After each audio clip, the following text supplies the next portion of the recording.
Ngayon pong araw na ito ay ang napakahalagang araw para sa akin at ang pag-alala ko po sa kamatayan po ng aking tatay, kaya po ako ay nagluto ngayon ng mga dalawang klaseng niluto ko at para lamang po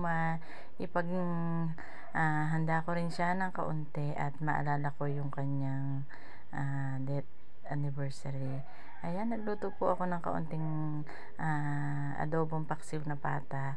Ayan, at hindi ko na po ipinakita sa inyo yung aking pagluluto at para po mas mabilis dahil nga po kami ay may pupuntahan pa dyan, kaya inuna ko lang po ang magluto para po siya ay madalahan ko din ng kaunting niluto sa kanya pong sa cemetery po. Ayan, makikita nyo na maluluto na talaga yan at kaya inuna ko muna pong mag-asikaso dyan at nagluto na rin po ako ng sopas. Ayan po, napakasimple lang naman po yung aking niluto, gawa ng kumbaga para lang po siya ay may handa yung aking pong tatay na namayapa na. Ayan, at ilang taon na rin po siyang kinuha ni Lord sa amin at medyo malungkot nga kasi pag naalala ko yung mga gantong araw na talaga namang siya ay mahirap pag walang magulang. At ayan po, yung aking mister ay lalaban na dyan. Ayan, at kasi nga po ipaalis kami, kaya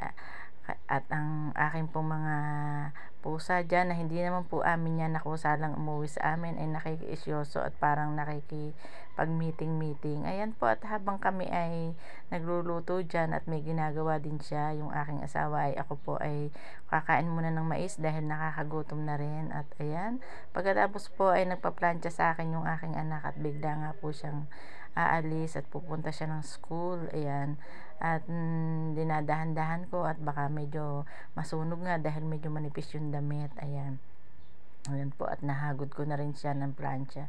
Ayan, nagmamadali po rin siya na maglinis ng sasakyan dahil nga po paalis din po kami nga at may pupuntahan nga rin kami. Ayan po, at hindi nga kasi siya na alis nang madumi nga yung sasakyan. At ayan, at nananakbo na nga rin po kami, papunta po kami ng sementeryo. Ayan, at pupuntahan ko po yung aking mga mahal sa buhay. Ando doon po yung aking nanay at tatay. Yun nga po, kamatayan po ng tatay ko ngayon. At nandun din po yung aking biyenan at yung aking anak. Ayan po, at papasok na po kami. Ayan, at napakainit talaga po ng panahon dyan at sobrang lakas din po ng hangin dyan. Hindi ko nga lang alam kung makakapagbuhay kami ng kandila dahil nga sobrang lakas ng hangin sa labas.